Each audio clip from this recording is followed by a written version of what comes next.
आज का हमारा टॉपिक है टाइप्स ऑफ अमेंडमेंट या संशोधन के प्रकार। तो आपको यहाँ पर ये याद रखना है कि अगर हम संविधान में संशोधन की बात करते हैं तो 3 तरीके से संविधान में संशोधन किए जा सकते हैं। देखिए, एक क्वेश्चन आता है आपसे स्ट्रेट, संविधान संशोधन की प्रक्रिया। तो ये जो amendment process of the constitution है ये आर्टिकल 368 में है। किसमें है? आर्टिकल 368। कई बार पूछी गई है कि संविधान संशोधन की जो प्रक्रिया है, तो संविधान संशोधन की प्रक्रिया मतलब संविधान में संशोधन किस प्रक्रिया से किए जा सकते हैं, कौन कौन से प्रकार के संशोधन हैं, ये आर्टिकल 368 हमें बताता है। ठीक है, अब संशोधन है तो कितने प्रकार से होते हैं?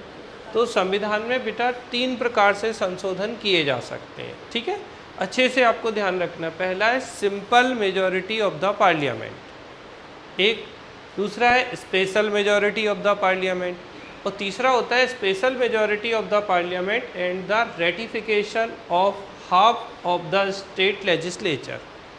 तो 3 तरीके के संशोधन क्या है, आप बहुत सिंपल भाषा में समझिए।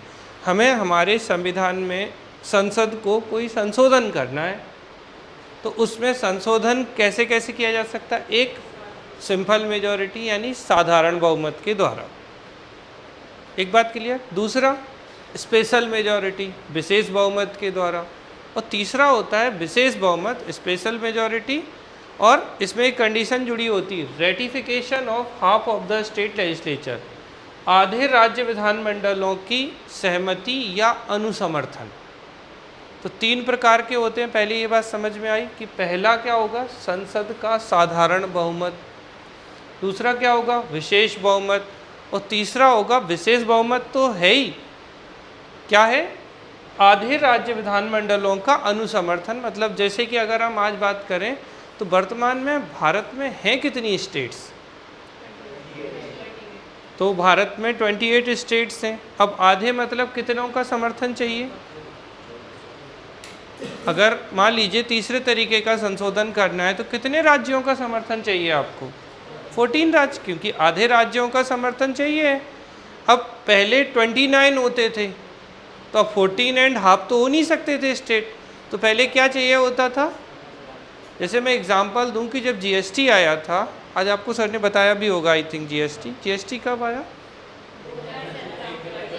1 जुलाई 2017 को जीएसटी आया। जीएसटी का मतलब क्या है? गुड्स एंड सर्विस टैक्स, वस्तु एवं सेवा कर। और किस कमेटी की रिकमेंडेशन पर आया था ये हमने आपको बताया था। अच्छा, उल्टा पूछते हैं, 13th फाइनेंस कमीशन के चेयरमैन कौन थे? अब तो बता दो, या होली के रंग में घुल गए केलकर साहब? ठीक है, तो देखो मैंने आपको बताया था, अगर आप लोगों को याद हो कि 13th फाइनेंस कमीशन, पहला मैंने बताया था फर्स्ट फाइनेंस कमीशन, तो पहले वित्त आयोग के अध्यक्ष कौन थे? के.सी. नियोगी। तो फर्स्ट फाइनेंस कमीशन के चेयरमैन थे के.सी. नियोगी। फिर मैंने कहा था कि लास्ट के 3-4 इंपॉर्टेंट होते हैं, इनसे मैचिंग में भी क्वेश्चन आ जाते हैं। 13th के श्री विजय केलकर, 14th के श्री वाई.वी. रेड्डी, 15 के एन.के. सिंह। मैंने 16 तक आपको बता दिए थे। 16th फाइनेंस कमीशन के चेयरमैन कौन थे? श्री अरविंद पनगड़िया। और मैंने आपको ये भी बताया था कि श्री अरविंद पनगड़िया जो हैं वो नीति आयोग के फर्स्ट वाइस चेयरमैन भी रहे हैं। कुछ याद आ रहा है या नहीं आ रहा है? तो नीति आयोग के जो प्रथम उपाध्यक्ष थे श्री अरविंद पनगड़िया, वही 16th फाइनेंस कमीशन के चेयरमैन बने। 13th फाइनेंस कमीशन के जो चेयरमैन थे कौन? श्री विजय केलकर। और विजय केलकर कमेटी की ही रिकमेंडेशन आई थी, उन्हीं की रिकमेंडेशन पर कौन सी संस्था एस्टेब्लिश हुई हमारी, कौन सा टैक्स? तो जीएसटी जो आया गया, बहुत बार पूछा गया, कब से शुरू हुआ जीएसटी भारत में? 1 जुलाई 2017। कब से शुरू हुआ है जीएसटी? 1 जुलाई 2017। आज ही बताया होगा यार, ऐसे कैसे कर, नहीं बताया था क्या? टैक्स बताए हैं तो निश्चित रूप से जीएसटी बिना टैक्स के तो आज की डेट में कुछ हो ही नहीं सकता। चलो अब हम आ जाते हैं वापस अपने सिस्टम पे। तो 3 तरीके से तो संशोधन होते हैं। पहली बात सिंपल मेजॉरिटी से, स्पेशल मेजॉरिटी से, और special majority plus ratification of, याद रखिएगा, half of the state legislature, मतलब आधे राज्य विधानमंडलों की सहमति या अनुसमर्थन से। ठीक, अब यहाँ से प्रश्न क्या महत्वपूर्ण होते हैं? पहले मुद्दा होता है कि साधारण बहुमत होता क्या है। सबसे पहला पॉइंट तो कि भाई सिंपल मेजॉरिटी का मतलब क्या है। क्या बोलते जाओ, तो बोल लो, जब मन भर जाए तो बता देना, बोल दो बोल दीजिए, अच्छे से बोलिए, जल्दी जल्दी। सिंपल मेजॉरिटी का क्या मतलब है? देखो, सिंपल मेजॉरिटी का मतलब होता है उपस्थित एवं मत देने वालों का बहुमत।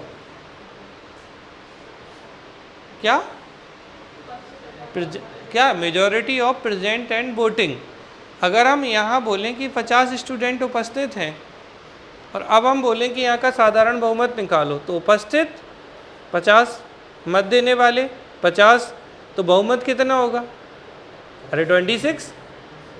भाई 25 तो बहुमत नहीं हो सकता ना, 25 पे तो टाई हो जाएगा। आप बोलेंगे नहीं नहीं सर, गर्मी बहुत हो गई है, सुबह से क्लास थोड़ी सी जल्दी कर दीजिए। अगले दूसरे 25 बोलेंगे नहीं नहीं सर ठीक है, टाइमिंग बस नहीं मिलती है, तो 25 होंगे तो टाई। तो उपस्थित एवं मत देने वालों का बहुमत, याद रखिएगा क्या होता है सिंपल मेजॉरिटी का मतलब? उपस्थित एवं मत देने वालों का बहुमत। तो क्या है? Majority of present and voting, मतलब प्रेजेंट भी हो और जो वोट करें।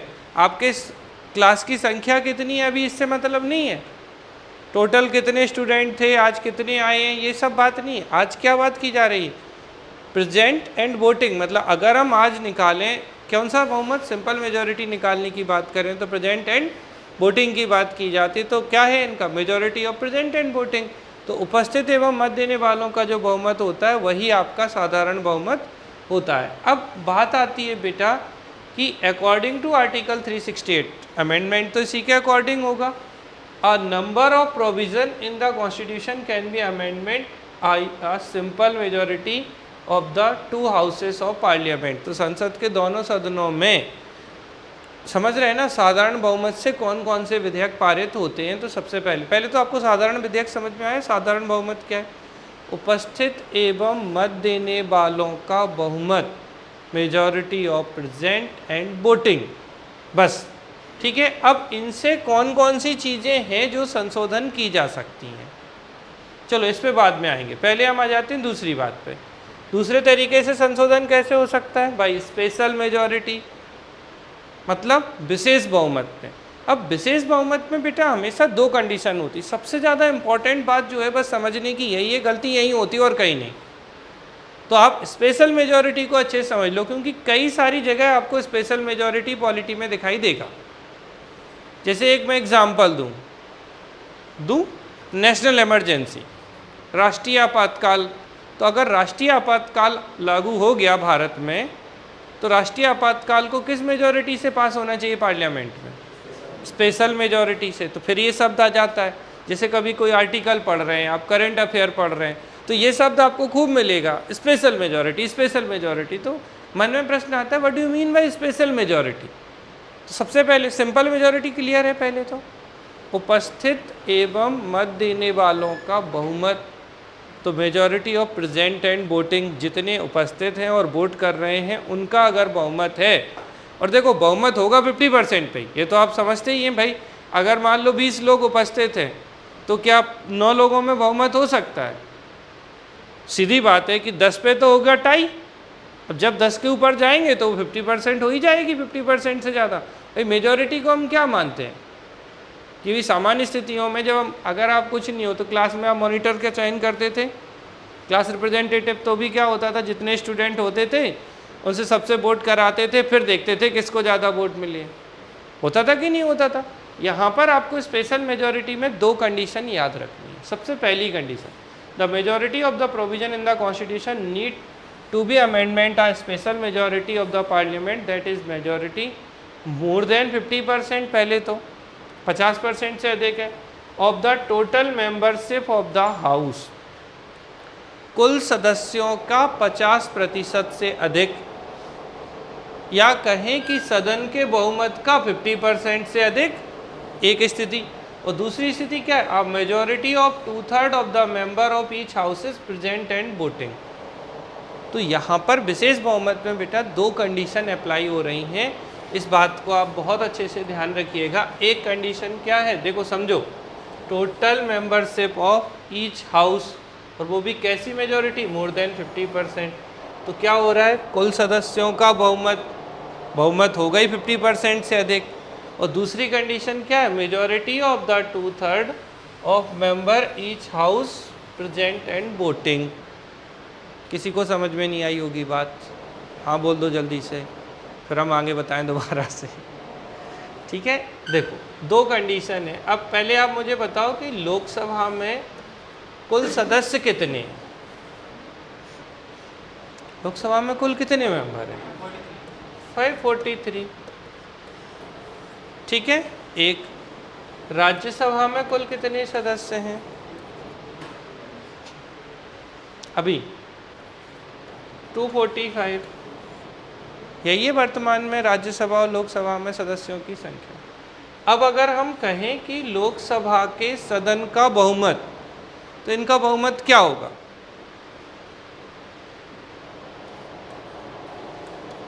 यही होगा, 543 को हम 2 से डिवाइड करें और एक जोड़ दें, क्योंकि 2 से डिवाइड करने में तो इक्वल संख्या आएगी। हालांकि ये कैसा है, कैसा इवन नंबर है, ऑड नंबर है? ऑड है। तो फिर अगर हम 2 से डिवाइड करेंगे तो कितना आएगा, बताओ जल्दी से। देखो 271, तो 271 जो है आधे से अधिक है या नहीं है? ये निश्चित रूप से आधे से अधिक है कि नहीं है, बताओ जल्दी से। आधे से अधिक है या कम है? ये कम है। तो एक जोड़ेंगे तो क्या आ जाएगा, 272। अब ये जो हो गया 272, ये हो गया मोर देन 50%। तो ये है सदन का बहुमत, मेजॉरिटी ऑफ द हाउस, पहली कंडीशन। फिर दूसरी कंडीशन क्या है, ठीक है, majority of 2/3 the member of each house present and voting. अब मान लो इन 543 सदस्यों में से उस दिन सिर्फ 500 मेंबर ही प्रेजेंट थे, जिस दिन ये संशोधन लाया जा रहा है लोकसभा में। तो इनका कितना चाहिए, 2/3 चाहिए कि नहीं? देखो 2/3 of the member each house present and voting.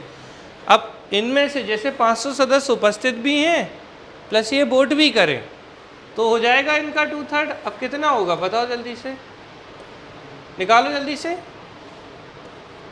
नहीं निकल रहा है आप लोगों पे, कितना हो गया ये?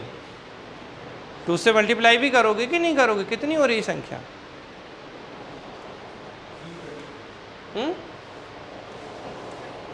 332। अब एक बात बताओ, पहली कंडीशन क्या थी, मेजॉरिटी ऑफ द हाउस, सदन का बहुमत चाहिए, तो 272 सदस्य जो हैं इससे एग्री हों। दूसरी कंडीशन, अब अगर उस समय 500 मेंबर थे लोकसभा में तो इनके 2/3 भी, मतलब दोनों कंडीशन, जब दोनों कंडीशन फुलफिल हो जाएंगी तो ये स्पेशल मेजॉरिटी से पास माना जाएगा।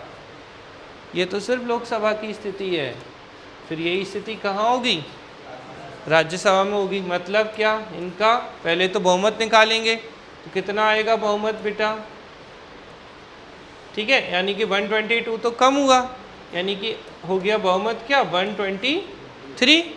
तो ये हो गया बहुमत। अब मान लो इस दिन 200 ही सदस्य थे, ये मान रहे हैं हम तो कहते हैं पूरे 245 आ जाएं।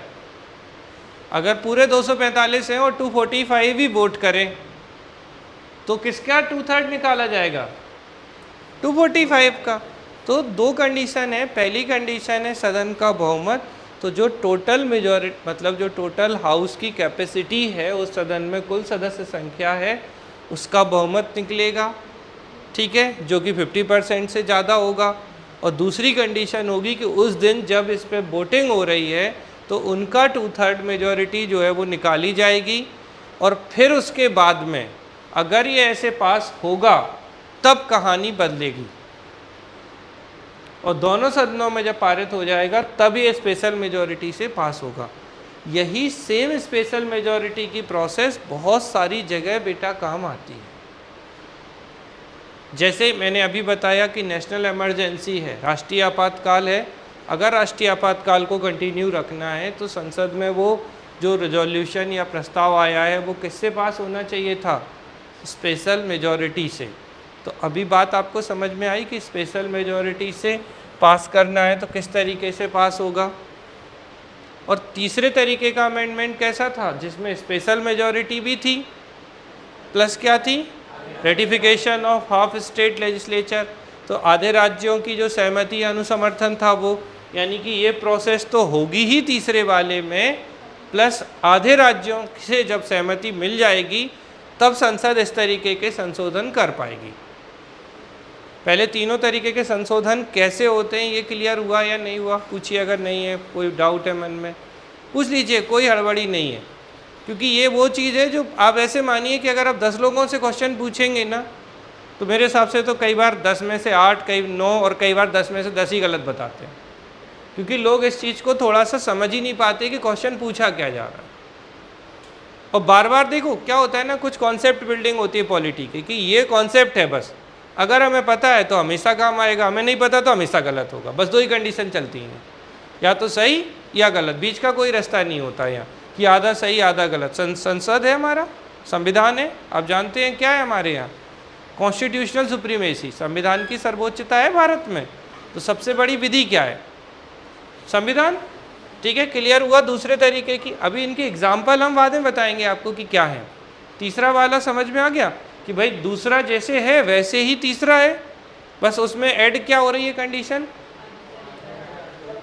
तो जो आधे राज्य हैं, ये जैसे हमारा amendment by the special majority of parliament and consent of the state, तो इसमें बेटा ये हो रहा है कि जो भी राज्य हैं आधे, उनकी अनुसमर्थन चाहिए, उनका रेटिफिकेशन चाहिए। अब जैसे कि अगर मैं आपको बात बताऊं, एग्जाम्पल ले लें, election of the president and it's manner, राष्ट्रपति का निर्वाचन और इसकी रीति, किस तरीके से होगा राष्ट्रपति का निर्वाचन, ये कौन से प्रकार का संशोधन है? ये तीसरे प्रकार का, मतलब क्या, special majority plus ratification of half state legislature, आधे राज्यों की सहमति है जो राज्य विधानमंडलों की, उससे होता है। फिर इसके बाद extent of the executive power of the union and the state, तो जो केंद्र और राज्य हैं उनकी जो कार्यपालिका शक्ति है, अगर उसको विस्तारित करना है तो ये भी किससे संबंधित होगा आपका? तीसरे प्रकार से। ठीक है, और देखें सुप्रीम कोर्ट, हाई कोर्ट, सर्वोच्च न्यायालय, उच्च न्यायालय। देखो आप समझना, अगर सुप्रीम कोर्ट की शक्तियों में कोई चेंज करेंगे तो क्या ये सिर्फ केंद्र सरकार को प्रभावित करेगा? नहीं, राज्य सरकार को भी करेगा, क्योंकि केंद्र राज्यों के बीच का विवाद कहाँ जाता है? सेंट्रल गवर्नमेंट और स्टेट गवर्नमेंट के बीच में dispute between centre and state होता है तो ये सुप्रीम कोर्ट जाता है। और डिस्प्यूट बिटवीन 2 स्टेट्स होता है, 2 राज्यों के मध्य विवाद, 2 या 2 से अधिक राज्यों के मध्य विवाद, ये सब कहाँ जाते हैं? सुप्रीम कोर्ट जाते हैं। तो अगर आपने सुप्रीम कोर्ट की पावर चेंज की तो उससे राज्यों के हित प्रभावित होंगे। तो ऐसे अमेंडमेंट जो है वो तीसरे प्रकार के अमेंडमेंट में आएंगे जिनमें राज्यों की सहमति भी आवश्यक होगी। तो आप तो ऐसे समझ लो कि जिन चीज़ों से, ऐसे संशोधनों से जहां राज्यों के हित, राज्यों को प्रभावित किया जा रहा हो, वो तीसरे प्रकार के अमेंडमेंट में आएंगे। और इसे हम कहते हैं कि ऐसे अमेंडमेंट फेडरल फीचर वाले होते हैं। कैसे फीचर वाले? Federal feature. अब मुद्दा आता है कि भैया फेडरल फीचर क्या? संघीय लक्षण। तो संघीय लक्षण क्या होते हैं? केंद्र तथा राज्यों के मध्य शक्तियों का विभाजन, division of power between centre and state, जो कि प्रभावित कर रहे हैं supreme court, high court. Clear हो रहा है ना? Distribution of legislative power between the union and the state. ठीक है, तो केंद्र तथा राज्य या संघ तथा राज्यों के मध्य विधायी शक्तियों का विभाजन, ये कैसा फीचर है? ये ऑलरेडी फेडरल फीचर है, क्योंकि केंद्र भी राज्य कानून बना रहे हैं, केंद्र भी कानून बना रहे हैं, इनके बीच शक्तियों का विभाजन होगा तो राज्यों से सहमति चाहिए होनी चाहिए ना, नहीं तो ऐसा होगा कि केंद्रीय शक्तिशाली हो जाएगा पूरे तरीके से।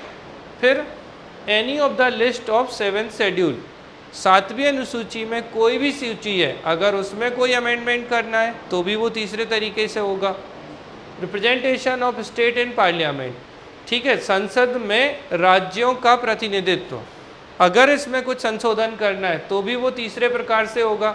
Power of parliament to amend the constitution and its procedure, अब समझना, power of parliament to amend the constitution and its procedure, संसद की समझ रहे हैं ना, संविधान में संशोधन और इसकी प्रक्रिया में संशोधन की जो शक्ति है वो भी आपकी किस में आती है, तीसरे प्रकार के संशोधन में आती है। क्यों?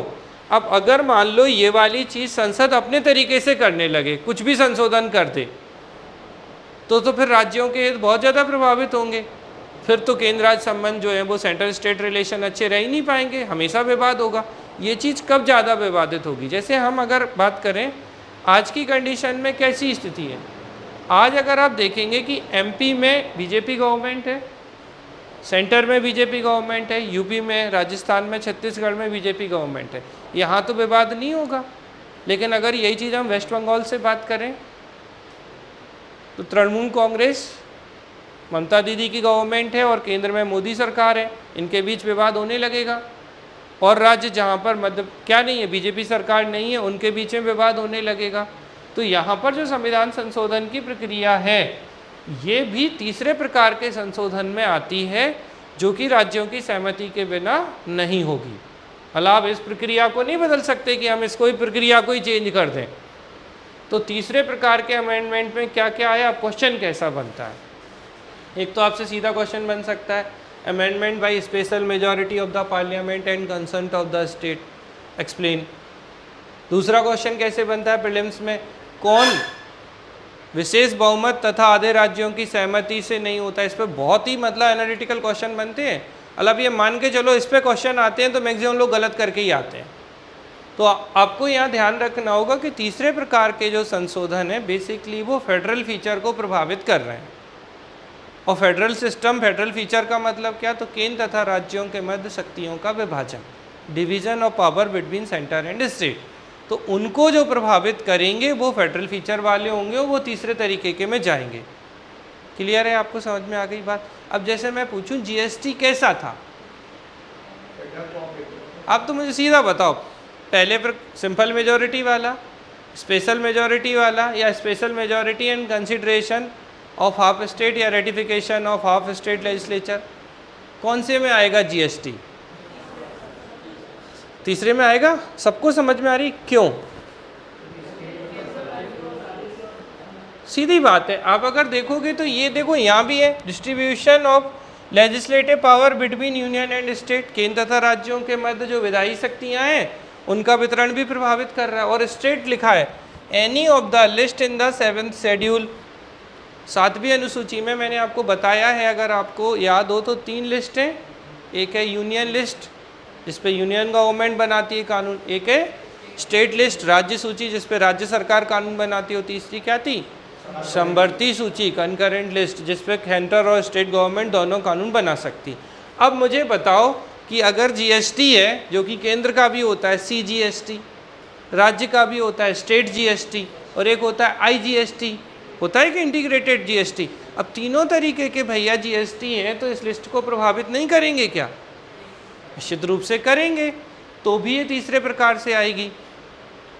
जैसे जब ये लागू हुआ था, मैं एक एग्जांपल बताता हूँ, आप लोग बताना है कि जीएसटी को सबसे पहले किस राज्य ने लागू किया था?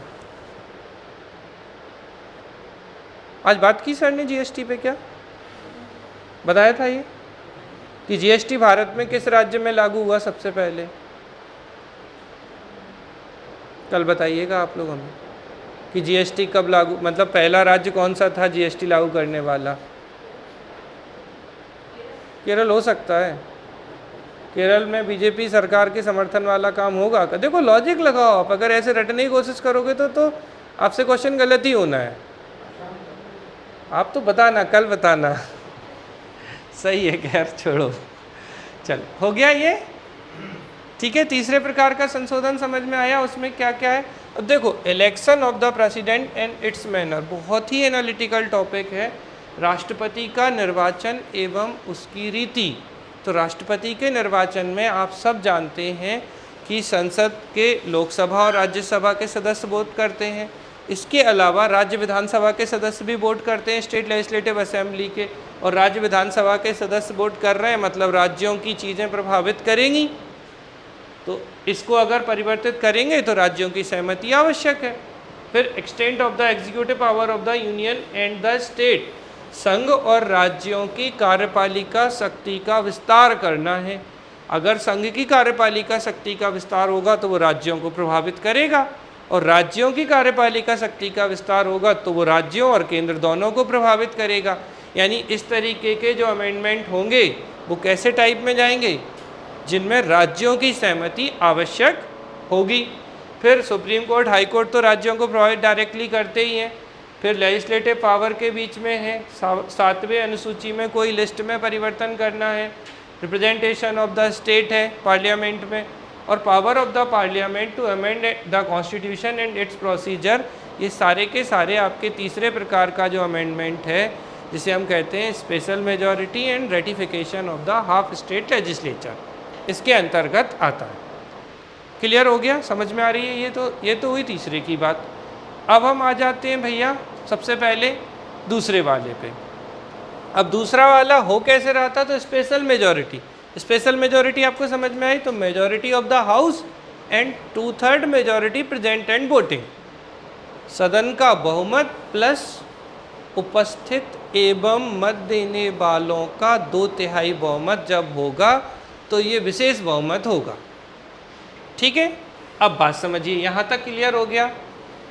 ठीक, the expression of total membership of the house is irrespective of fact whether they are vacancies और absent. The special majority is required only for the voting at 3rd reading stage of the bill. तो जब भी किसी bill पर तीसरी reading होती है, अब समझो कि अगर कोई विधेयक है तो उस पर 1st रीडिंग होती है, पहली बार वाचन होता है, 2nd रीडिंग होती है, द्वितीय बार वाचन होता है, और जब 3rd रीडिंग होती है, तीसरी बार जो वाचन होता है, तब जाके इस पे वोटिंग की जाती है। ठीक है, तो स्पेशल मेजॉरिटी कब होगी इस पे वोटिंग, तो यहाँ पर वोटिंग जो होगी वो 3rd रीडिंग यानी फाइनल राउंड चल रहा है, चौथी नहीं होती रीडिंग, ध्यान रखें, वो चौथी, 5वीं, 6वीं ऐसा कुछ नहीं होता है, सिर्फ 3 रीडिंग होती हैं। तो 3rd रीडिंग जो होती है किसी भी बिल की अंतिम स्टेज जो होती है, उस पर जाकर वोटिंग होती है। अब इनमें कौन कौन सी चीज़ें हैं जो इससे संशोधन होती? फंडामेंटल राइट, मौलिक अधिकारों में संशोधन करना है, directive principle of state policy, राज्य के नीति निर्देशक तत्व में संशोधन करना है, all other provision which are not covered by the 1st and 3rd categories. जो भी संशोधन पहली और तीसरी कैटेगरी में नहीं है वो सब किस में? 2nd वाली में, स्पेशल में। समझ में आ रही है बात? मतलब इसने अपने आप में कितनी बड़ी बात कर दी। पहली हो गई फंडामेंटल राइट, मौलिक अधिकार, दूसरी हो गई directive principle of state policy, DPSP। अब जैसे मैं एग्जांपल आपसे ही पूछता हूँ, मैंने बताया था आपको आर्टिकल 21A याद है? क्या था? राइट टू एजुकेशन, शिक्षा का अधिकार था। किससे आया था बेटा? अब देखो, अगर इसी प्रश्न को अच्छा बनाना analytical, right to education 21A में मेंशन है, राइट टू एजुकेशन 86 अमेंडमेंट 2002 से आया था। और तीसरा पॉइंट दे दे, राइट टू एजुकेशन अमेंडमेंट जो है वो कैसे हुआ? By the special majority of the parliament. अब फंस गया बच्चा, दो तो बताया उसे कि हाँ भैया राइट टू एजुकेशन 21A में है, 86 अमेंडमेंट से आया। अब तीसरा ऑप्शन जैसी दिया उसने, क्या? Amendment of the parliament by special majority. ठीक है, अब पूछेगा 1 सही है, 2 सही है, 1 और 2 सही है, 1 2 3 सही है। अब अगर आपकी कॉन्सेप्ट बिल्डिंग नहीं है तो आपसे नहीं बनना ये क्वेश्चन, चाहे कुछ भी कर ले कोई। अब मतलब देखो, ऐसा नहीं कि कोई कर नहीं सकता, मुद्दा वो नहीं है, लेकिन हमने उस लेवल पे चीज़ें नहीं पढ़ी, क्योंकि पता है क्या पढ़ते हैं लोग संशोधन में? संविधान संशोधन की प्रक्रिया आर्टिकल 368 में है और किस्सा खत्म हो जाता है, ना इसके आगे कुछ ना उसके पीछे कुछ। आता भी एक्चुअली बहुत यही क्वेश्चन है, इसमें कोई नहीं कि संविधान संशोधन किस में? आर्टिकल 368 में। फिर पूछ लेता है पार्ट किस में? तो पार्ट 20 में। बस यही 2 प्रश्न है जो मुझे, अब इसमें क्या आता है, कौन से संशोधन से क्या हुआ, ये तो निकल कर आने वाली चीज़ है कि 86 से राइट टू एजुकेशन आया। ठीक है, समझ में आ रहा है? जैसे मैं बोलूँ पंचायत किससे आया? अरे पंचायत 73rd अमेंडमेंट से, म्यूनसिपैलिटीज़ 74 अमेंडमेंट से। अब ये मत बोल देना हम भूल गए हैं, क्योंकि हमने बताया भी है पंचायत कैसे याद रखना है। 9 अल्फ़ाबेट थे, तो पार्ट 9 था जो कि 73rd अमेंडमेंट है, पार्ट 9A जो है वो म्यूनसिपैलिटीज़ है, 74 अमेंडमेंट है। तो अब समझ में आ रही है बात की नहीं आ रही? तो all other provision which are not covered by the 1st और 3rd कैटेगरी, मतलब जो सिंपल मेजॉरिटी में नहीं है और जो किस में नहीं है, special majority plus ratification of half state legislature में नहीं है, तो वो सब किस में होंगी। अब आपसे यहीं से क्वेश्चन पूछूं भैया मैं कि आप बताना सबसे ज़्यादा संविधान संशोधन किससे होंगे। समझ गए आप, देखो कहते होशियार हो आप तो। और पता है इसी को लोग बहुत गलत करते हैं, क्योंकि पता है एग्जाम्पल मिलते नहीं है तो सोचते नहीं नहीं यार सर ने 3 ही तो लाइन लिखाई इसमें। अब तीसरी लाइन अपने आप में क्या समाहित की हुई है कि भैया पहले और तीसरे के छोड़ के बाकी सब किससे हैं। तो सबसे ज़्यादा संशोधन किससे होते हैं, स्पेशल मेजॉरिटी से। ठीक है, समझ में आ रहा है। 21A किससे आया, 39A किससे आएगा, 43A किससे आएगा, 43B किससे आएगा। आप बोले ऐसे फंसा देते हो आप ऐसे। 39A का मतलब है बेटा, यहाँ बोलते हैं एक समान न्याय एवं निःशुल्क विधिक सहायता। क्या है आर्टिकल 39A, एक समान न्याय एवं निःशुल्क विधिक सहायता, equal justice and free legal aid. और ये 42वें संशोधन से आया था। अब है किसमें 39A मतलब DPSP, क्योंकि आर्टिकल 36 से लेके, समझना देखो बात को कैसे समझा रहे हैं हम घुमा घुमा के। मैंने कहा कि 39A है, अब 39A है क्या, है कि नहीं, क्योंकि DPSP आर्टिकल कहाँ से कहाँ तक है, 36 से 51 तक है DPSP। फंडामेंटल राइट कहाँ से है, 12 से 35 तक। DPSP कहाँ से, 36 से 51 तक। मतलब इनमें जो भी संशोधन होंगे वो किससे होंगे, ठीक है। तो 39A क्या हो गया, बोलो बोलो, एक समान न्याय एवं निःशुल्क विधिक सहायता, equal justice and free legal aid. तो ये जो होगा 39A, तो ये राइट किससे आएगा, 39A से। 42A सीधी बात है, 42 भी इसी में आएगा, ठीक है। 43A 42 नहीं, 43B इसी में आएगा, 48A ये सब किस में आएंगे, DPSP में, क्योंकि इसी के अंतर्गत है ये। तो ये किससे हुए अमेंडमेंट। अब घुमा दें यही क्वेश्चन को, ठीक है। अब पूछ ले भैया से, एक समान न्याय एवं निःशुल्क विधिक सहायता संविधान संशोधन के विशेष बहुमत के संसद द्वारा पारित होती है। अब बच्चा सोचेगा यार हुई कि नहीं हुई, ये तो बड़ा समान सा क्वेश्चन है, लेकिन इसे विशेष बहुमत की क्या जरूरत पड़ गई। तो कन्फ्यूजन क्रिएट होता है। भैया ये directive principle of state policy है, राज्य के नीति निर्देशक तत्व है, अगर इनमें संशोधन करना है तो स्पेशल मेजॉरिटी से प्रस्ताव आना चाहिए, सिंपल। अब इसके अंदर जो भी संशोधन हुए वो किससे होंगे, इसी से होंगे, और आगे भी होंगे तो भी। क्लियर हो रहा है, समझ में आ रही है बात। तो ये तो हुई बात तो फंडामेंटल राइट, DPSP और any other amendment except category 1 और कैटेगरी 3।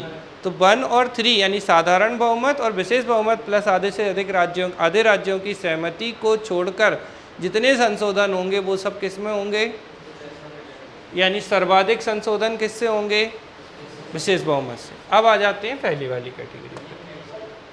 हाँ जी, कुछ कह रहे हैं। हाँ, अब हम आते हैं सबसे पहली वाली कैटेगरी पे, जो कैसी थी हमारी, साधारण बहुमत से। तो सबसे पहले तो आपको समझ में आया कि साधारण बहुमत क्या है। तो उपस्थित एवं मत देने वालों का बहुमत, majority of present and voting, उस दिन जो उपस्थित हैं और वो मत दे रहे हैं उनकी मेजॉरिटी जो होगी वो सिंपल मेजॉरिटी होगी। अब सिंपल मेजॉरिटी से क्या क्या पारित होता है। अच्छा एक और बात, कई बार साधारण, अब पूछे कि कौन सा संशोधन सामान्यतः संशोधन ही नहीं माना जाता, तो ये यही है। बोले कैटेगरी में रखे हो फिर भी पूछ रहे हो कि कौन सा संशोधन सामान्यतः संशोधन नहीं है। तो एक्चुअली कैटेगरी 2 और कैटेगरी 3 ही वास्तविक संशोधन है। पहला वाला क्या है, क्योंकि संविधान में हो तो रहा है ना चेंज, तो संशोधन है तो, लेकिन जैसे संशोधन वास्तविक रूप में नहीं माना जाता, वो कौन सा है, ठीक है। तो पहला वाला, तो सिंपल मेजॉरिटी वाला जो है वो सामान्यतः, कई बार ऐसे भी पूछा गया क्वेश्चन है, हम इसके क्वेश्चन भी करा देंगे इसके बाद, ये किसको संशोधन नहीं मानते तो पहले वाले को संशोधन नहीं मानते। अब देखो सबसे अच्छी चीज, एडमिशन और establishment of new state, formation of new state, alteration of areas, boundaries और name of the existing state. अब क्या कर रहे हैं, एडमिशन और एस्टेब्लिशमेंट, किसी नए राज्य का प्रवेश करा दो, नए राज्य की स्थापना करा दो, नए राज्य का गठन कर दो, ठीक है, उसके एरिया में चेंज कर दो, उसकी सीमाओं में परिवर्तन कर दो, ठीक है, उसके नाम में पहले क्या बोलते थे उड़ीसा को, हाँ पहले क्या था उड़ीसा, अब क्या था ओडिशा, ठीक है। अगर और सबसे अच्छा एग्जाम्पल है पौंडीचेरी, अब क्या बोलते हैं पुदुचेरी, तो ये किसके अंतर्गत आया। अच्छा मैं तो सीधा बोलूँ छत्तीसगढ़ बन गया भैया, किससे बना, ये इसी से बना, झारखंड बना, ठीक है, तेलंगाना बना, और बोले उत्तराखंड बना, ठीक है। तो कौन से प्रकार के संशोधन में आएगा ये, सिंपल मेजॉरिटी वाले में। समझ में आ गई बात की नहीं आ गई। चलो फिर है एवोल्यूशन और creation of legislative council in the state, बहुत इंपॉर्टेंट पॉइंट।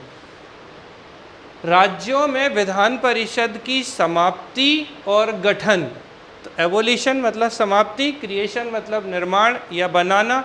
तो जो राज्य में विधान परिषद हैं, चाहे उनका गठन हो या उनकी समाप्ति। अब देखो समझो कि कैसे ये संविधान में संशोधन हो रहा है। भाई अगर किसी राज्य में विधान परिषद नहीं थी, आपने बनाई तो चेंज हुआ कि भाई इतने राज्यों में थी अब इतनों में हो गई। और दूसरे तरीके से देखें, समाप्त कर दें, जैसे जम्मू कश्मीर की समाप्त हो गई। अभी जम्मू कश्मीर में लेजिस्लेटिव काउंसिल थी, जम्मू कश्मीर को राज्यों की कैटेगरी से हटाया। आज की डेट में जम्मू कश्मीर क्या है और लद्दाख एक यूनियन टेरिटरी है। अब इसमें जो लेजिस्लेटिव काउंसिल थी वो नहीं है आज की डेट में। तो अब जब विधानसभा बनेगी तब काउंसिल बन जाएगी, तो बनेगी तो फिर संशोधन होगा। अभी समाप्त किया तब भी संशोधन हो गया, ठीक है। तो किसी राज्य में विधान परिषद का गठन हो या समाप्ति हो, दोनों कंडीशन जो हैं वो कैसी होंगी, सिंपल मेजॉरिटी से होंगी। मतलब कि अगर जैसे मैं कहूँ मध्य प्रदेश में लेजिस्लेटिव काउंसिल का गठन करना है, तो मध्य प्रदेश की जो विधानसभा है वो प्रस्ताव लाएगी, ठीक, वो पारित करेगी, पारित करने के बाद गवर्नर को देगी, गवर्नर इसे राष्ट्रपति को देगा, राष्ट्रपति इस संसद में रखवाएगा, और संसद में ये जो बिल है अगर सिंपल मेजॉरिटी से पास हो जाएगा तो मध्य प्रदेश में लेजिस्लेटिव काउंसिल बन जाएगी। और अगर समाप्त करना है तो फिर से वही भेजेंगे संसद में, और सिंपल मेजॉरिटी से संसद इसे समाप्त भी कर सकती है। क्लियर हुआ। और सिंपल मेजॉरिटी मतलब वही उपस्थित एवं मत देने वालों का बहुमत, ठीक है, ये हो गया। Second schedule. अब मुद्दा आता है, भाई देखो ओरिजिनल कॉन्स्टिट्यूशन में 8 शेड्यूल थे, 8 अनुसूचियाँ थी, आज कितनी है, तो 12 अनुसूचियाँ हैं। तो इसकी जो अनुसूची 2 है, सेकेंड शेड्यूल है। सेकेंड शेड्यूल क्या है, emoluments, allowances, privilege and so on the president, governor, speaker and जजेस एटसेट्रा। वेतन भत्ते हैं, ठीक है। तो किस किस के वेतन भत्ते। अब देखो एमोल्यूमेंट्स यानी क्या होता है, उपलब्धियाँ, अलाउंसेस यानी कि भत्ते, प्रिविलेज यानी कि विशेष अधिकार, and so on the president, governor, speaker and जजेस, इनके जो वेतन भत्ते हैं अगर उसमें आपको कोई चेंजेस वेंजेस करना है सेकेंड शेड्यूल में तो वो सिंपल मेजॉरिटी से होगा, उसके लिए कुछ स्पेशल मेजॉरिटी की ज़रूरत नहीं है। एग्जाम्पल बताता हूँ, पहले राष्ट्रपति को कितनी सैलरी मिलती थी, कुछ तो बोल दो, आज कितनी मिलती है, अब 5 लाख है, पहले कितनी थी, फिर से घूम के पूछ लिया। अच्छा पहले गवर्नर की कितनी थी, ए भगवान बता दो भैया, लाइव वाले बता दो, पहले कोई सैलरी वैलरी देते थे कि नहीं देते थे, कुछ तो मिलती होगी ना। अच्छा 1,10,000 किसकी थी, राष्ट्रपति, उपराष्ट्रपति और राज्यपाल में से। पहले 1.10 लाख गवर्नर की सैलरी हुआ करती थी, ठीक है। अब तो बहुत है, 3.5, 4 और 5, 3.5 लाख किसकी है, गवर्नर की 4 लाख, वाइस प्रेसिडेंट की 5 लाख, प्रेसिडेंट की। तो ये जो चेंज किया ये किससे किया इनने, सिंपल मेजॉरिटी, साधारण बहुमत से। बात समझ में आ रही है। कोरम इन पार्लियामेंट, संसद में गणपूर्ति, तो गणपूर्ति 1/10 है और इन्हें लग रहा है कि गणपूर्ति हमें चेंज करनी चाहिए, अब कई लोग समझते नहीं होंगे गढ़पूर्ति का मतलब क्या है। तो जब लोकसभा या विधानसभा की बैठक शुरू करनी है, जैसे अपनी क्लास की कोई कोरम नहीं है, एक भी आएगा तो मैं पढ़ा दूंगा और नहीं आएगा तो मैं लाइव में भी पढ़ा दूंगा, ठीक है। अब मुद्दा क्या कि कोरम का मतलब क्या है, तो कुल संख्या का 1/10, ठीक है। जैसे लोकसभा में 543 है सदस्य, तो उनका 1/10 कितना हो गया, 54 सदस्य, ठीक है। समझ में आ रही ना। अगर हम देखें राज्यसभा में 250 सदस्य हैं अधिकतम, हो सकते हैं 245, तो कितना हो गया कोरम, 25। तो कुल संख्या जो है उसका 1/10 जो होता है वो कोरम होता है। तो अगर इसमें कुछ चेंज करना है गढ़पूर्ति में, और बड़ी बात ये बेटा, अगर कोरम नहीं है तो लोकसभा की बैठक शुरू नहीं हो सकती, नहीं राज्यसभा की। सीटी बजाते रहेंगे वो तब तक कि आओ भैया बैठो आके हाउस में, जब तक कोरम नहीं हो जाएगा तब तक बैठक शुरू नहीं होगी। जैसे मध्य प्रदेश में 230 सदस्य हैं, सबसे अच्छा एग्जाम्पल मैं आपको बताऊं, मध्य प्रदेश विधानसभा में कितने एमएलए हैं, 230। ऐसा तो कोई नहीं जिसको नहीं पता हो, ये सबको पता है। अब मध्य प्रदेश की विधानसभा, लोकसभा बोल दिया मैंने शायद, विधानसभा ही बोला था। मध्य प्रदेश की विधानसभा में 230 मेंबर हैं लेजिस्लेटिव असेंबली में। जब तक 23 मेंबर नहीं होंगे तो स्पीकर जो होंगे ना वो बैठक शुरू नहीं कर सकते, कोई प्रस्ताव नहीं ला सकते, किसी तरीके की चर्चा नहीं होगी विधानसभा में। कितने चाहिए, 23, और 23 है कोरम। और लीडर ऑफ अपोजिशन के लिए भी यही चीज़ होती है, 1/10। हाँ जी,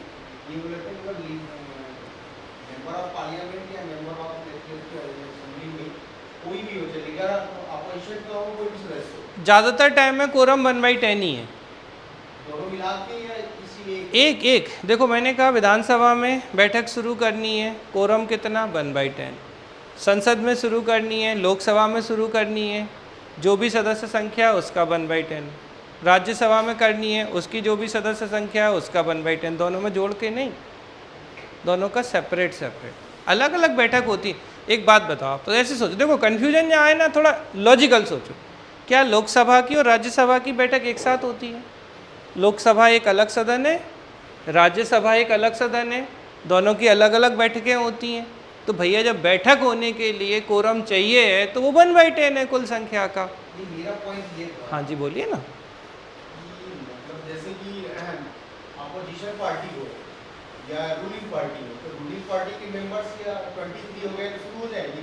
उससे कोई मतलब नहीं है रूलिंग और अपोजिशन, ये कोई कैलकुलेशन नहीं है। उन्हें तो 23 चाहिए विधानसभा में बैठक करने के लिए। मान लो एक भी कांग्रेसी ना आए, होता है कई बार, हमने सदन की बैठक का बहिष्कार किया, कर दो बहिष्कार, और नारे लगाते रहते हैं, तो वो बोलते हैं 3 दिन के लिए स्थगित, जाओ, फिर हफ्ते भर के लिए, फिर अनिश्चित काल के लिए। ये सब होता है, आपने खूब देखा होगा टीवी पे।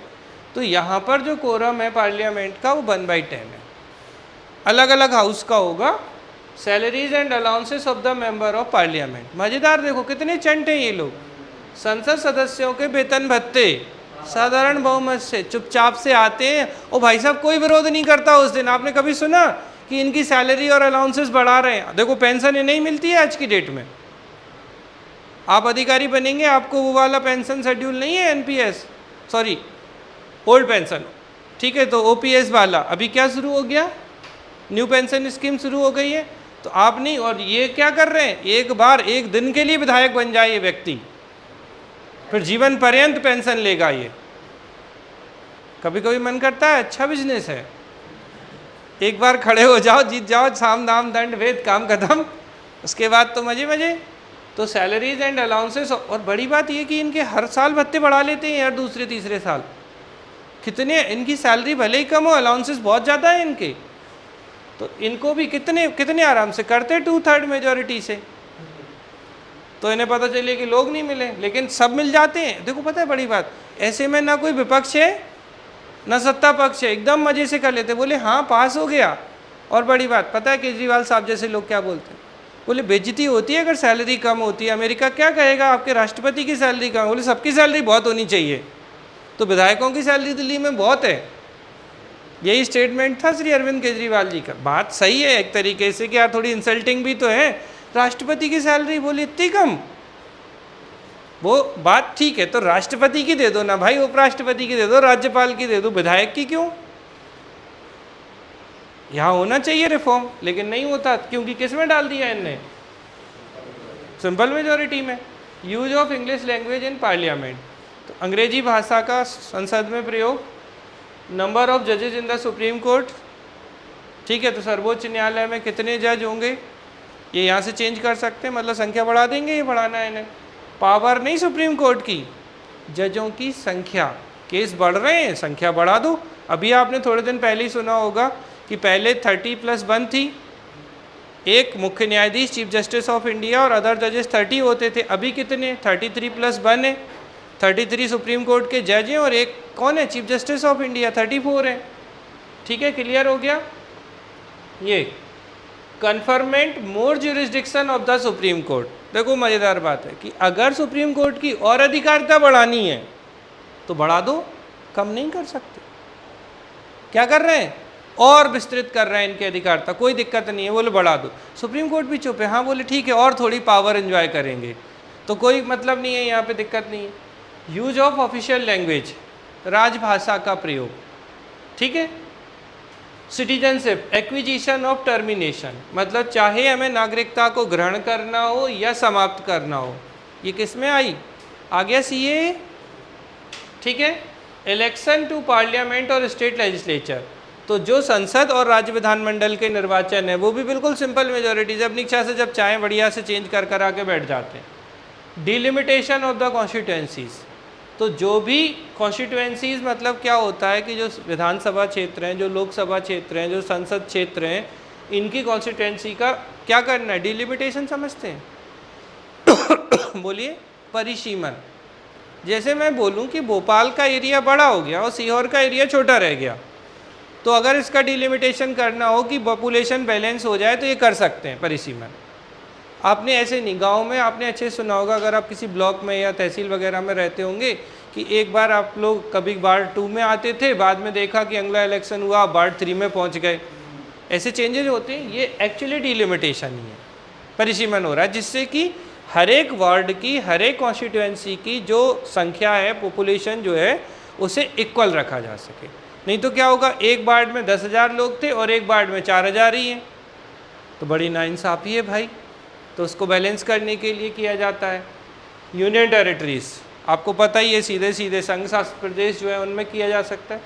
5th शेड्यूल, 5वीं, administration of the schedule area and schedule tribe, तो जो आपका अनुसूचित क्षेत्र और अनुसूचित जनजातियों का प्रशासन है, उसमें अगर कोई चेंज करना है तो वो किससे होगा, सिंपल मेजॉरिटी से होगा। 6th schedule, administration of the tribal area, तो आपको पता है 5वीं में क्या थे, अनुसूचित एवं जनजातियों का प्रशासन एवं नियंत्रण था।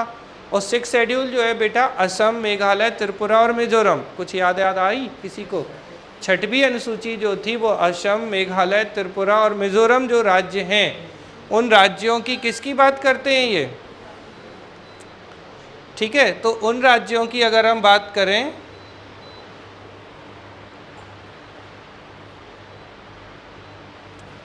तो इन 4 राज्यों का जो प्रशासन है, वो प्रशासन अगर इसमें कुछ चेंज करना है, सीधा बोलें 5वीं शेड्यूल में चेंज करना है, 6वें शेड्यूल में चेंज करना है, शेड्यूल 2 सैलरी अलाउंसेस में चेंज करना है, सुप्रीम कोर्ट की अधिकारिता बढ़ाना है, ठीक है।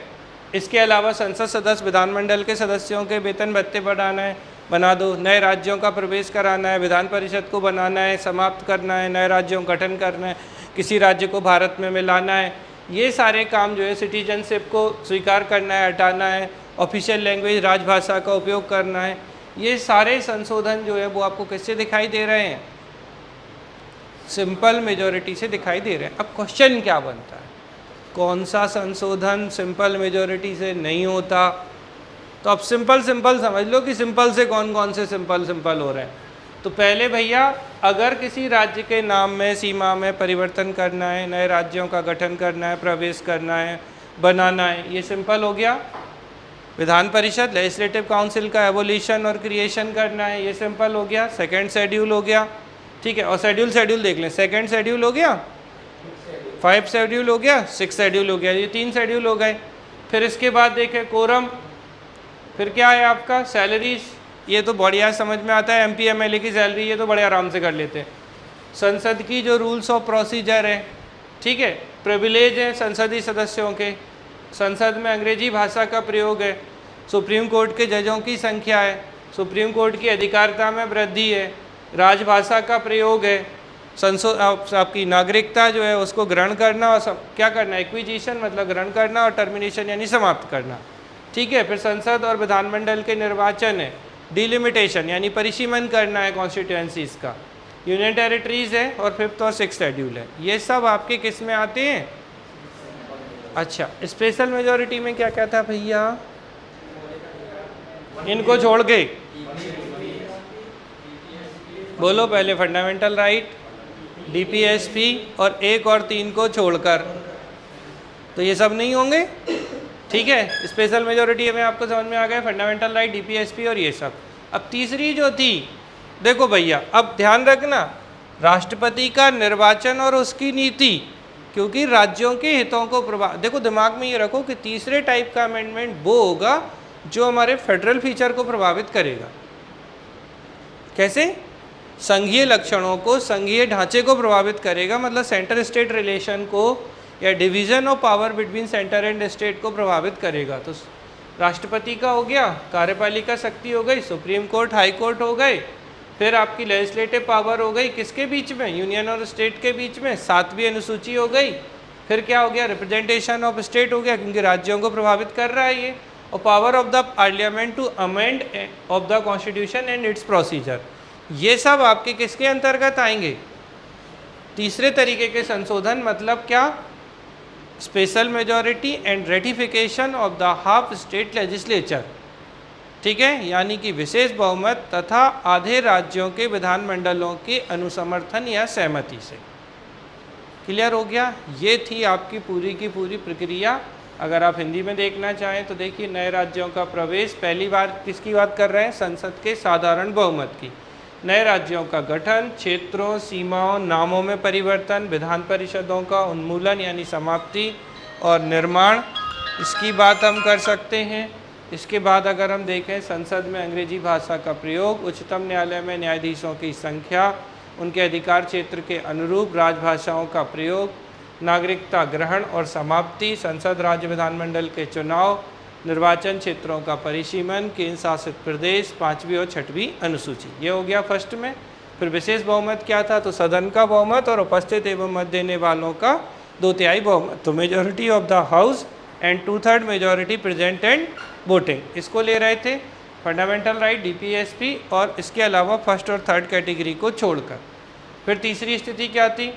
तो तीसरी स्थिति में हमने देखा कि संसद के विशेष बहुमत और राज्यों की सहमति से जो संशोधन हो रहे थे, तो कैसे ढांचे से संबंधित है? फेडरल, तो फेडरल स्ट्रक्चर या हमारे फेडरल सिस्टम से संबंधित है। 2/3 बहुमत चाहिए, पहले तो सदन का, संसद के विशेष बहुमत चाहिए, और जो विधानमंडल है आधे, उनकी सहमति चाहिए। ठीक है। अच्छा, यहाँ पे एक चीज़ ध्यान रखना कि राज्यों की सहमति के लिए कोई टाइम पीरियड फिक्स नहीं है। राज्य कब तक इससे एग्री होंगे तीसरे प्रकार के संशोधन से, ये टाइम पीरियड फिक्स नहीं होता है।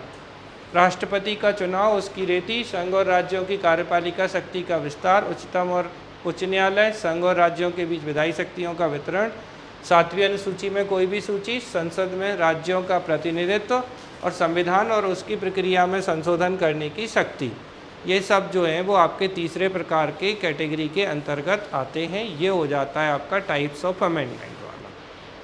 ठीक है। अब अगर मान लो मेंस में आपसे कभी आ जाए कि भैया सिंपल मेजॉरिटी लिख दो, बता देना सिंपल मेजॉरिटी क्या होती है, एग्जाम्पल डालना है। स्पेशल मेजॉरिटी क्या होती है, बता देना। Majority of the house and 2/3 majority present and voting होती है, एग्जाम्पल बता देना। और तीसरा बोल दें कि विशेष बहुमत प्लस आधे राज्यों का अनुसमर्थन, तो आपको बता देना कि विशेष बहुमत क्या, तो वो दोनों स्थितियाँ क्या, majority of the house and 2/3 majority of the house present and voting. और तीसरी स्थिति क्या है इसमें, आधे राज्यों की अनुसमर्थन, तो ratification of the half state legislature. और फिर उसके एग्जाम्पल आपको बता देने हैं, ये जो एग्जाम्पल है, और ये क्वेश्चन ख़त्म हो जाता है। क्लियर है। लाइव में किसी का कोई क्वेश्चन हो इससे रिलेटेड तो पूछिए पहले, तो आप लोग समझ में आ रही है बात, जल्दी बताइए। चले आगे, कुछ तो बोल दीजिए हाँ ना।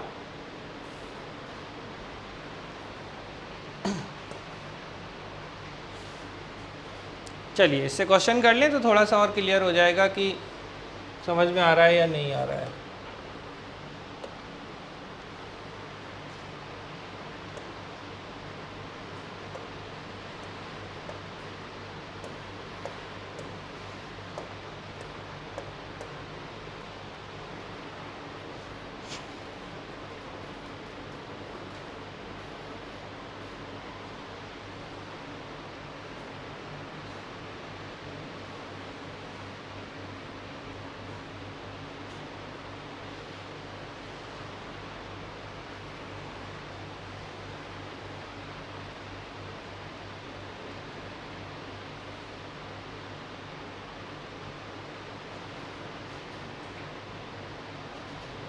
ये नहीं आया संशोधन, तो बताएगा पेज नंबर क्या है संविधान संशोधन का।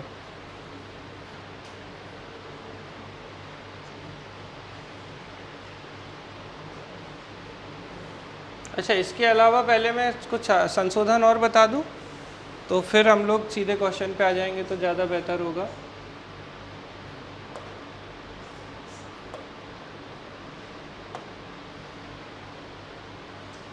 देखिए, आपको सबसे पहली चीज़ तो ये ध्यान रखना है कि जो संशोधन है, ठीक है, उनमें पहले आप कुछ चीज़ें याद रख लीजिए कि कौन कौन से संशोधन बहुत महत्वपूर्ण है। सबसे पहला तो पहला संशोधन, क्योंकि पहला है। अब हमारा कॉन्स्टिट्यूशन बना कब था भाई? 26 जनवरी 1950 को हमारा कॉन्स्टिट्यूशन लागू हो गया था पूरे तरीके से। तो पहला संशोधन 50 में तो होगा नहीं, तो पहली बार हुआ, तो 50 में बना और 51 में पहला हो गया। इसे एक तो कनेक्ट कर लो अच्छे से कि पहला जो संशोधन था वो कैसे हुआ, कब हुआ? तो फर्स्ट कॉन्स्टिट्यूशनल अमेंडमेंट एक्ट 1951, पहला संविधान संशोधन अधिनियम 1951 में हुआ था। एक बहुत इम्पॉर्टेंट है पहला, जिससे कई बार क्वेश्चन आ चुका है एग्जाम में, ठीक है, पहले को बिल्कुल नहीं भूलना है आपको। इसके अलावा हम बात करें जो मतलब बोलते हैं ना कि एक्सट्रीम लेवल पे जो इम्पोर्टेंट है, बोलिए आप ही लोग बताएं थोड़ा सा। एक है जैसे, बोलिए बोलिए, वेरी गुड, तो 42वां संविधान संशोधन। अब 42वें को हम क्या कहते हैं? तो एक तो सीधा क्वेश्चन आता है लघु संविधान, क्या बोलो जल्दी से, मिनी कॉन्स्टिट्यूशन। तो विच amendment of the Indian constitution is called mini constitution? तो मिनी कॉन्स्टिट्यूशन कौन सा है? 42nd, क्योंकि 42nd से इतने सारे प्रोविज़न किए गए कि अपने आप में महत्वपूर्ण हो जाता है। तो एक हो गया 42nd जो कि अल्ट्रा इम्पोर्टेंट है, और 42nd की कुछ गलत चीज़ों को 44 ने सही किया। तो मैं यहाँ बताता जाता हूँ। तो पहले तो 42nd, और 42nd को हम क्या कहते हैं? मिनी कॉन्स्टिट्यूशन, यानी कि लघु संविधान। तो लघु संविधान कौन सा है बेटा? 42वां संविधान संशोधन है। इसे याद कैसे रखेंगे? देखो जरा,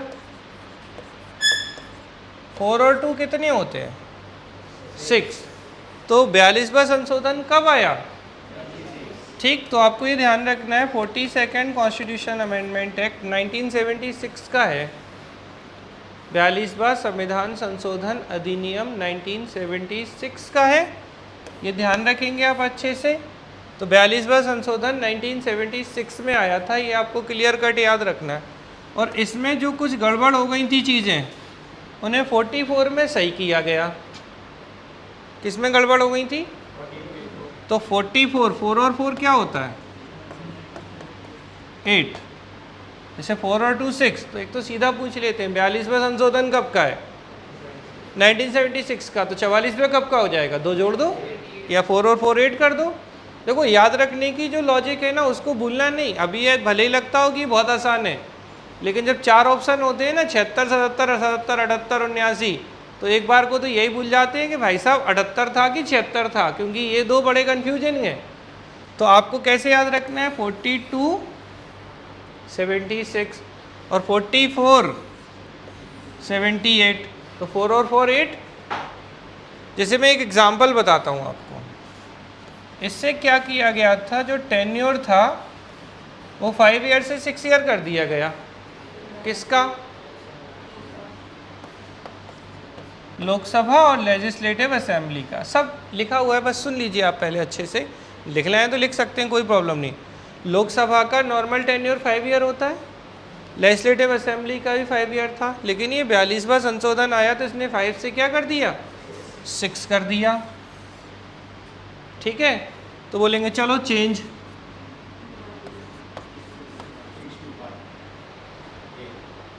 तो एक अंतर भी हो गया। ये एक अंतर क्या हुआ, ये लघु संविधान है, ये नहीं है।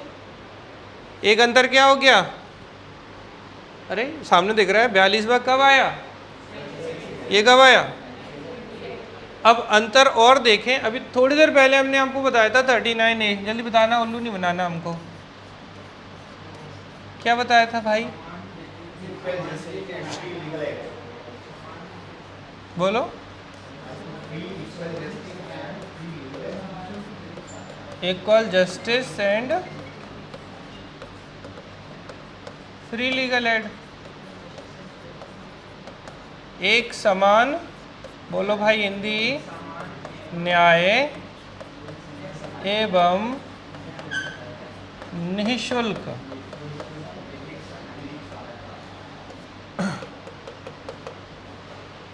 तो कैसी, निःशुल्क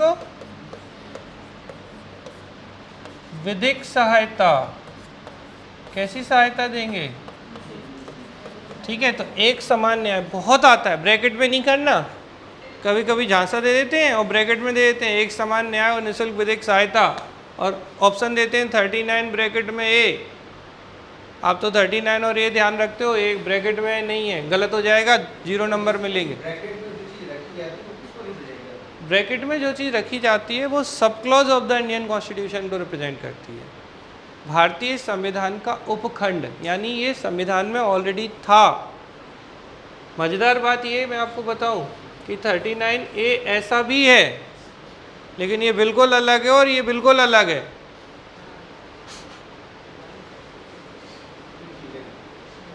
अभी इसलिए तो ज़्यादा नहीं बोलता हूँ मैं, क्योंकि क्या होता है ज़्यादा बताओ ना तो टेंशन हो जाती है। तो अभी आपको क्या ध्यान रखना है, ये जो है ना ऐसा, ये भी है, लेकिन ये और ये बिल्कुल अलग है।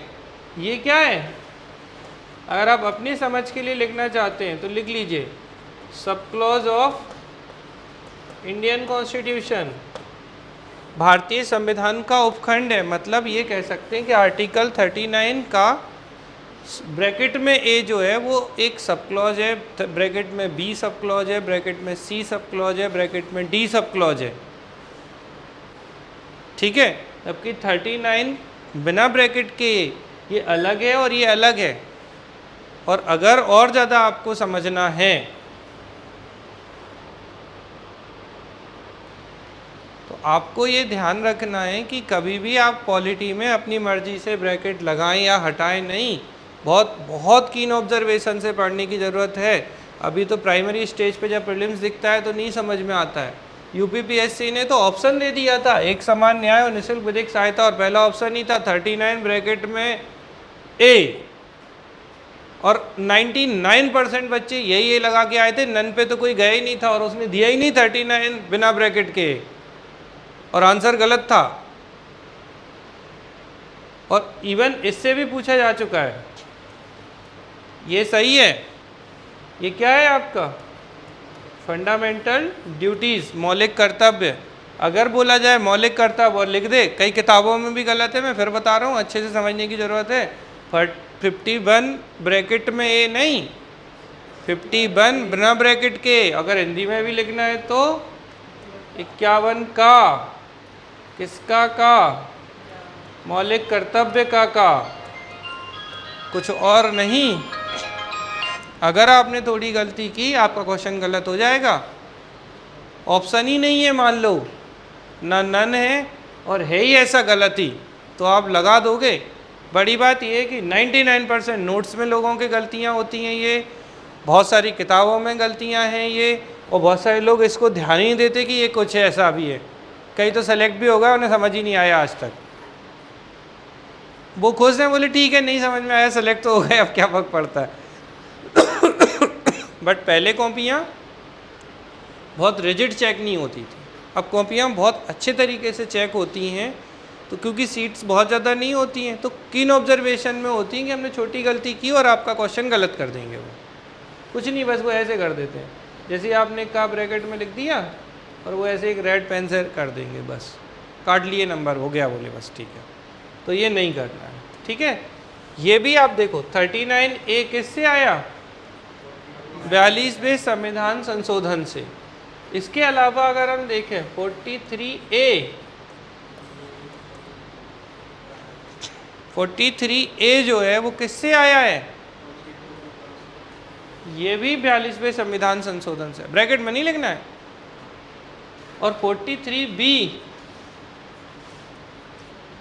ये नहीं आया भैया इससे। इसी बात पे कोई मुझे बता दो कि 43B किससे आया, मुझे बहुत खुशी होगी। देखो एक दूसरे की तरफ देख रहे हैं।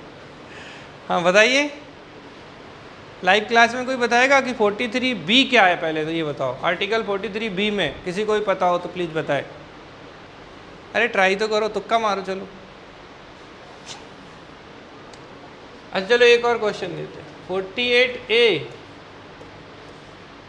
ये भी 42वें से आया और ये भी 42वें से आया।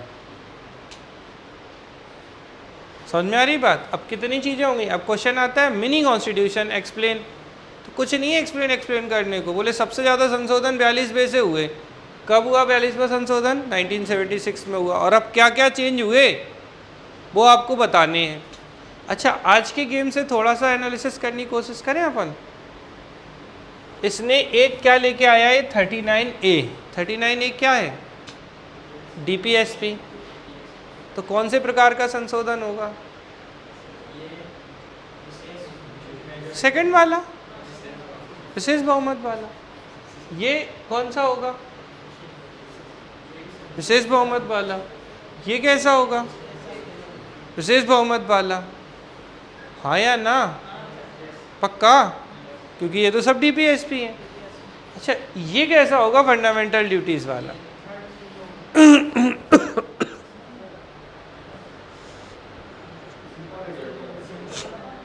कैसे?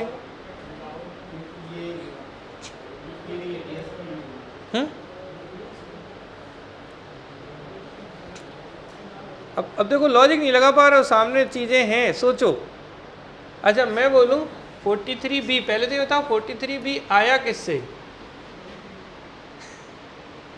हाँ शिवानी, अरे देवी कौन से संशोधन से आया है? नहीं, इसके आसपास ही नहीं है। 42, 43, 44, चलो हटा दिए ये। अब बोलो, और पता है आप में से कईयों को खेल तो यही है क्या?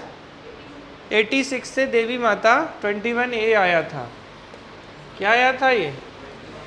86 अमेंडमेंट 2000, बोल दो। हाँ 2002। तो 2002 जो था 86 अमेंडमेंट 2002 से तो 21A आया। और ये क्या था? Right to education. कोई नहीं, रिपीट होने दो चीज़ें, कोई दिक्कत नहीं, क्योंकि ये आते हैं क्वेश्चन, इसलिए इतना एम्फेसाइज कर रहे हैं। नहीं तो पढ़ाने को तो बहुत जल्दी पढ़ा सकते हैं इन चीज़ों को, क्योंकि मुझे याद है, आपको याद हो ना हो।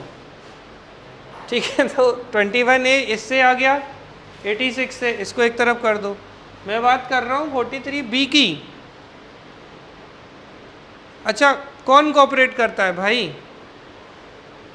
अब तो बता दो।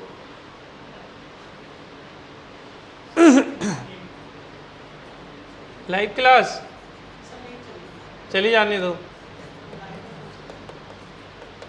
भेजना अमित लिंक।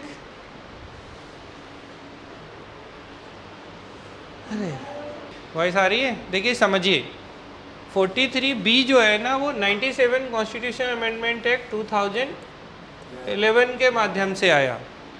और ये जो 97 कॉन्स्टिट्यूशन अमेंडमेंट एक्ट है ये कोऑपरेटिव सोसाइटीज़ के लिए है। कोऑपरेटिव सोसाइटीज़, सहकारी समितियाँ। और सहकारी समितियाँ कौन से पार्ट में थी संविधान के? अरे भगवान, हाँ, पार्ट 9B। अरे पार्ट 9B ये है कोऑपरेटिव सोसाइटीज़ की? नहीं, हाँ ना, कुछ तो बोलो। कोऑपरेटिव सोसाइटीज़ यानी सहकारी समितियाँ। आर्टिकल कौन सा है?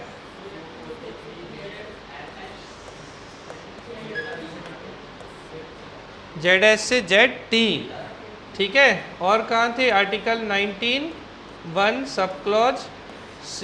और क्या था? Article 43B। ये थे आपके कौन से संशोधन? फैन बदल देता हूँ।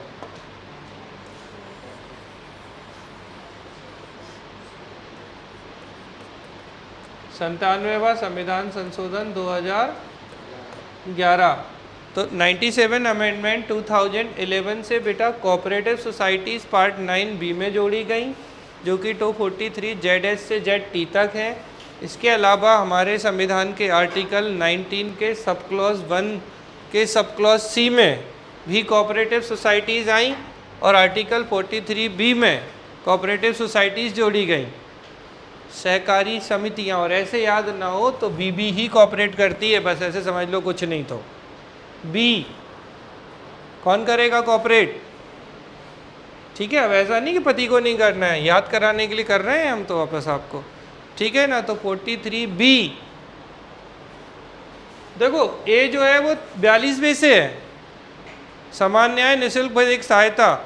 और अगर समान न्याय निःशुल्क विधिक सहायता मिली तो BB कोऑपरेट नहीं करेगी। तो 43B जो कि 97 से है, अल्लाह आप बिल्कुल गलत मत कर देना, 42 से नहीं है। बगल बगल के आर्टिकल सोचो, कहाँ 42 और कहाँ 97। हाँ, कहाँ 76 और कहाँ 2011, तो बहुत बड़ा अंतर है। और बहुत लोग गलत करते हैं इसको। ज़्यादा से ज़्यादा पता क्या होता है, जब लॉजिक लगाता है तो 42 नहीं होगा, 43 होगा, साहब 43 नहीं होगा, 44 होगा, और ज़्यादा होगा तो 52 तक जाएगा। बोले बस इससे ज़्यादा हमारी हिम्मत नहीं है 52वें संविधान संशोधन से। तो ऐसे में गलत हो जाते हैं क्वेश्चन, तो आपको ये ध्यान रखना है। समझ में आ रही है? तो 39 ब्रैकेट में ए अलग कहानी है, जो कि sub clause of Indian constitution है, जहाँ महिलाओं पुरुषों को समान अधिकारों की बात की जाती है। समान कार्य के लिए समान वेतन नहीं, वो तो 39 सब क्लॉज डी में है। जबकि 39A में equal justice and free legal aid, एक समान न्याय और निःशुल्क विधिक सहायता की बात की जाती है। अब देखो 42 से क्या क्या हो गया। अब अगर चलो इतना बता दिया, अब मैं ख़त्म ही करा देता हूँ 42वां, सुन लो अच्छे से। 42वें संविधान संशोधन ना एकदम शुरू से शुरू होता है। सबसे पहले वो कहता है हम प्रस्तावना में चेंज कराएंगे, ठीक है। तो 42वें संविधान संशोधन से बेटा प्रियम्बल में क्या चेंज आया? तो पहले हमारी प्रियम्बल में समाजवादी, पंथ निरपेक्ष और अखंडता, इसलिए क्योंकि हिंदी और इंग्लिश दोनों में ये शब्द पूछे गए, सुन लेना अच्छे से। क्या? समाजवादी, दूसरा पंथ निरपेक्ष, और तीसरा अखंडता। तो पहले तो क्वेश्चन पूछा जाता है बेटा संविधान की प्रस्ताव, पी मतलब प्रियम्बल यानी कि प्रस्तावना। तो पहला तो एक क्वेश्चन पूछा जाता है प्रस्तावना में कितने चेंज हो गए एक ही संशोधन में। और ये एक संशोधन कौन सा था? तो 42वां था। एक बात क्लियर। फिर पूछे भारत की संविधान की प्रियम्बल में कब चेंज हुआ? तो ये कब का है? तो 76 में हुआ। दूसरी बात क्लियर।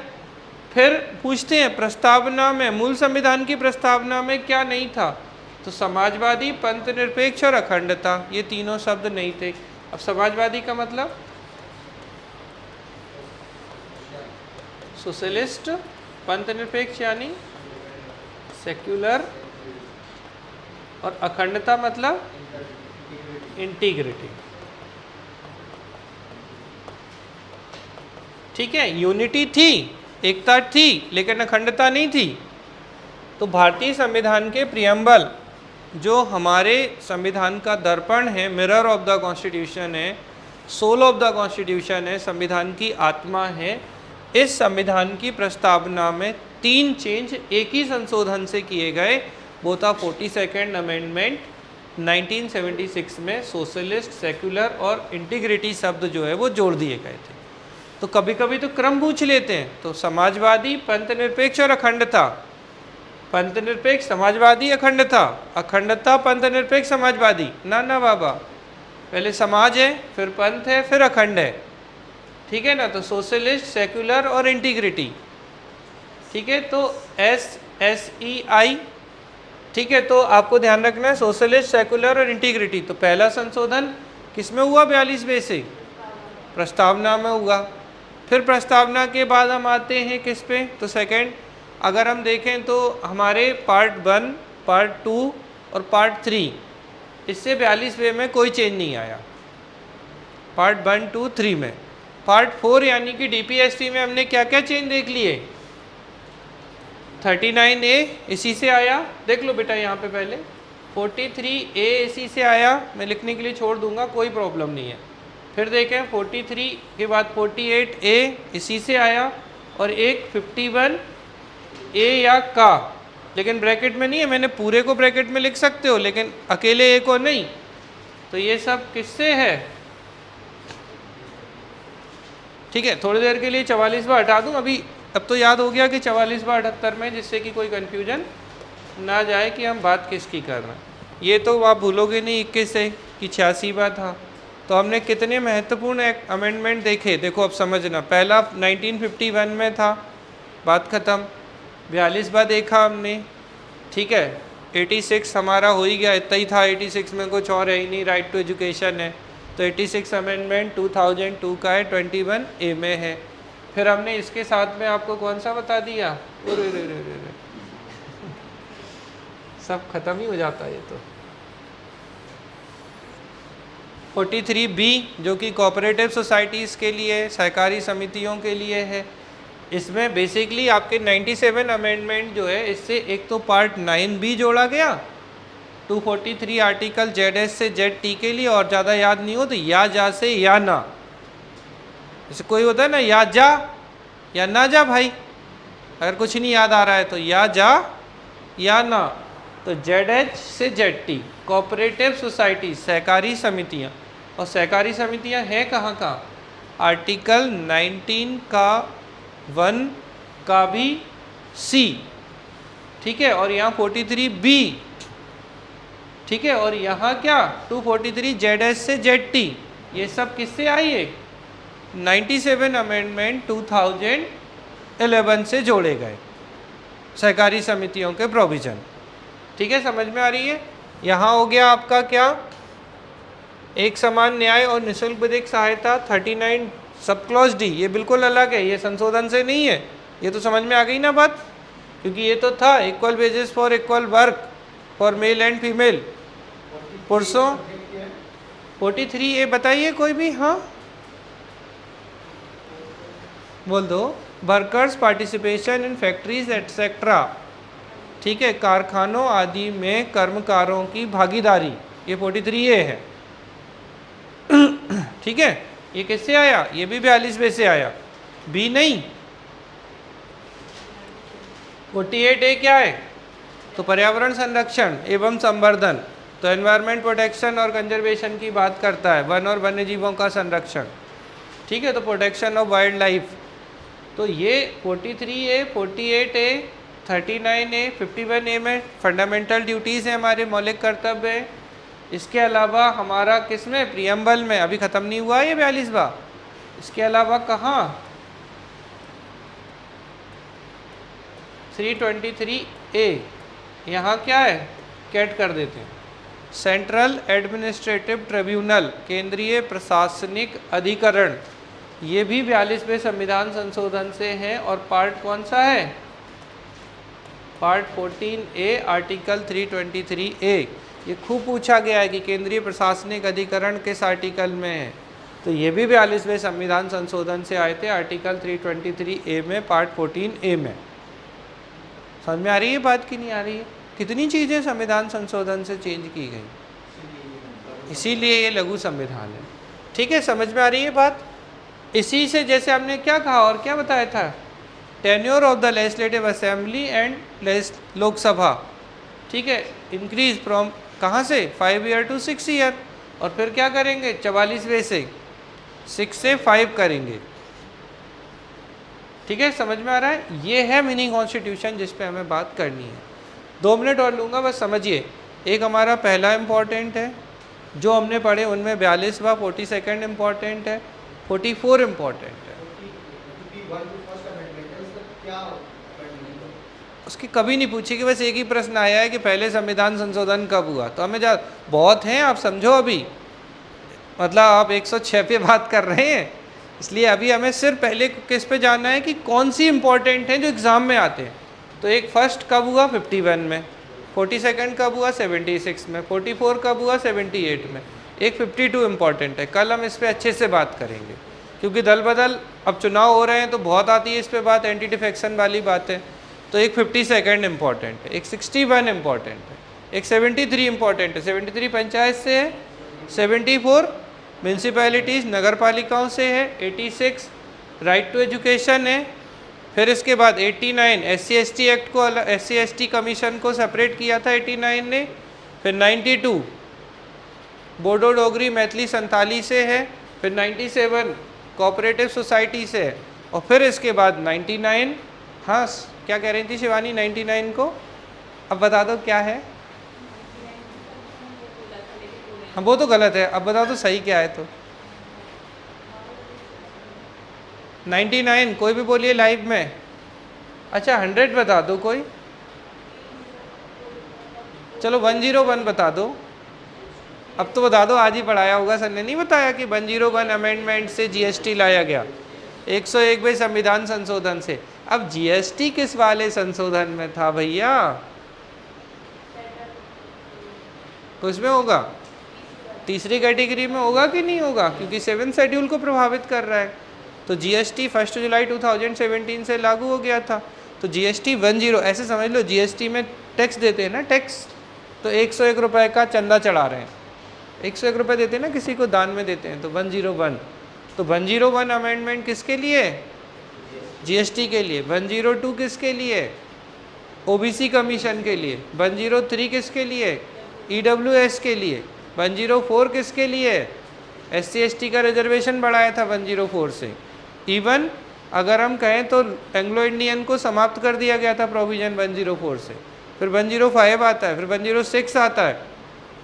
तो अभी इस पे पढ़ना है हमें। अभी तो मैंने सिर्फ आपको एक ओवरव्यू दिया है, कुछ चीज़ें आपको बताई हैं, तो एटलीस्ट आपको देखो अच्छे से 1st 7 21, अब मैं ओवरऑल बता रहा हूँ कि कितने इंपॉर्टेंट, 21 26 36, ठीक है। फिर इसके बाद 42, पहले दिमाग में थोड़ा बसा लो कि क्या इंपॉर्टेंट है। 42 44 52 61, ठीक है। 65 ऑलरेडी पढ़ चुके हैं हम, पूछ लेंगे अभी आपसे 65 में क्या था।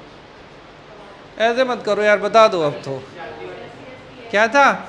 राष्ट्रीय अनुसूचित जाति एवं जनजाति आयोग किससे बना था? 65वें संविधान संशोधन अधिनियम 1990। चलो ठीक। 65 के बाद बहुत ही ठंडा हो गया यार। हाँ 65 के बाद 73 74, फिर इसके बाद 86 राइट टू एजुकेशन। 86 के बाद 89 SC और ST कमीशन सेपरेट हो गए थे 2003 में और 2004 में बन गए थे। 89 का 92 अमेंडमेंट से बेटा बोडो डोगरी मैथिली और संथाली 4 भाषाएं जोड़ दी गई थी हमारी ऑफिशियल लैंग्वेज में, बोडो डोगरी मैथिली और संथाली। BDMS याद कर लो, ठीक है। 92, फिर 92 के बाद 97 कोऑपरेटिव सोसाइटीज़, ठीक है। 99 100 101 2 3 4 5 6, देखो 101 GST, 102 OBC commission, 103 EWS reservation, 104 SC/ST का रिजर्वेशन 10 ईयर के लिए इंक्रीज कर दिया था 20 से 30 तक, प्लस एंग्लो इंडियन का प्रोविज़न समाप्त कर दिया गया 104 में। फिर 105 राज्यों को OBC लिस्ट बनाने की परमिशन दी गई। 106 में क्या था अब तो बता दो। हाँ ठीक भाई, तो महिलाओं को जो है वो संसद में यार क्या दिया गया, रिजर्वेशन, 1/3 रिजर्वेशन की बात हुई ना 106, इस पर तो बहुत चर्चा होनी बाकी है कि कौन कौन से संशोधन में चेंज होगा। ये इंटरव्यू के लिए बहुत महत्वपूर्ण है, अभी बहुत दिमाग खाने वाले हैं हम लोग भी बच्चों का इस पर, और ये खूब पूछे जाने वाले क्वेश्चंस होंगे। तो आपको इतने अमेंडमेंट याद रखने हैं जो एग्ज़ाम में आते हैं, और अगर आप 1 से लेके 106 तक पढ़ने की हिम्मत रखते हैं तो फिर अगले साल ही दीजिएगा एग्ज़ाम, ठीक है, क्योंकि फिर टाइम लगेगा, संशोधन है संविधान में, तो हमें ज़रूरत नहीं है इतने से हर साल क्वेश्चन फंस जाते हैं, तो अनावश्यक परेशान होने की ज़रूरत नहीं है, और प्रिकॉशनरी हम 2-4 एक्स्ट्रा ले लेंगे, इससे ज़्यादा की ज़रूरत नहीं है। यहाँ तक समझ में आया आप सभी को? कोई डाउट है किसी का?